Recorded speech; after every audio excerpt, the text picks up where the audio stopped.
Puritan bans on Christmas in 17th-century England. The Puritan-led efforts to suppress Christmas celebrations in England during the mid-1600s were part of a broader religious and political reform movement during the English Civil War and the subsequent Commonwealth period. Puritans, who sought to purify the Church of England from what they saw as Catholic or popish remnants and excessive rituals, viewed Christmas as a non-biblical, pagan-influenced holiday that encouraged immorality and idleness. These bans were not a single law but a series of parliamentary ordinances and local enforcements, often exaggerated in popular memory as a total cancellation of the holiday. Below, I'll detail the timeline, reasons, enforcement, and eventual repeal, drawing from historical records. Timeline of the ban's early Puritan criticism pre-1640s. Discontent with Christmas predated the Civil War, as early as the 1580s. Some Puritan writers like Philip Stubbies condemned the holiday for its satanical practices, including feasting, games, and revelry, which they linked to ancient Roman Saturnalia festivals rather than Christian scripture. However, no formal bans existed under the monarchy, and Christmas remained a popular 12-day festival of merriment. 1644. The first partial ban.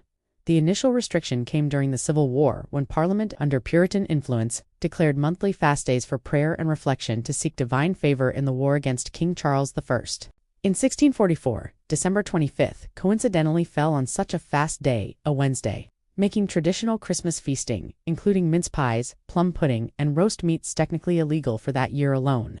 Shops were ordered to stay open and churches were prohibited from holding special services or decorations. 1647. The Comprehensive Ordinance. This marked the height of the bans. On June 8, 1647, the Puritan-dominated Long Parliament passed an ordinance abolishing the observance of Christmas, Easter, and Whitsun Pentecost as holy days. Instead, December 25th was redesignated as a regular working day and a time for fasting and humiliation to atone for national sins.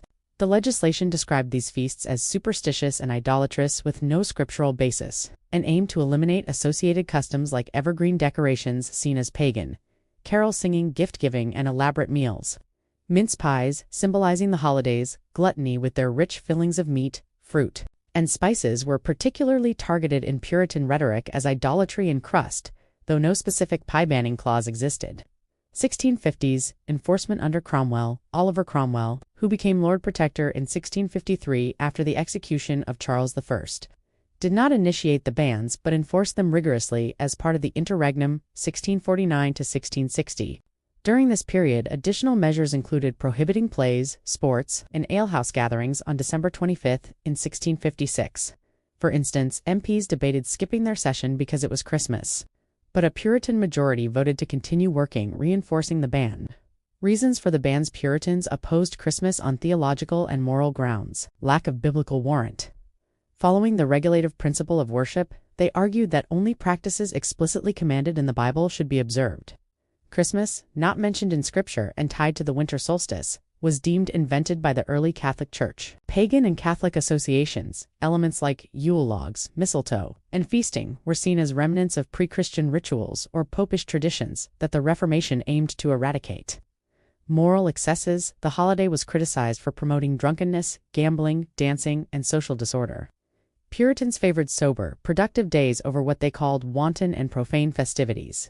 Political context. The bans were also a way to assert parliamentary authority over royalist traditions, as Christmas was popular among monarchists and Anglicans. Enforcement and public response. Enforcement was uneven but often strict in Puritan strongholds like London. Soldiers patrolled streets to ensure shops stayed open and to break up illicit gatherings. In some cases, they confiscated festive foods like geese or pies being prepared for secret dinners. Fines were imposed for non-compliance, such as decorating homes or attending unauthorized services. In 1647, riots erupted in Canterbury when locals defied the ban by playing football and decorating churches, leading to arrests and clashes. Despite this, many people celebrated covertly, especially in rural areas or royalist regions, where enforcement was weaker. Pamphlets and satires mocked the Puritans, portraying them as joyless killjoys. Repeal and legacy. The bans ended with the restoration of the monarchy in 1660. When King Charles II revoked the Puritan ordinances and reinstated Christmas as a public holiday. Celebrations returned with enthusiasm, including feasting and merriment. However, the episode left a cultural mark, contributing to myths like the illegal mince pie. law which never specifically existed and associating Cromwell with Scrooge-like anti-Christmas sentiment. Similar Puritan bans occurred in colonial America, such as in Massachusetts, from 1659 to 1681, where fines were levied for observing the holiday.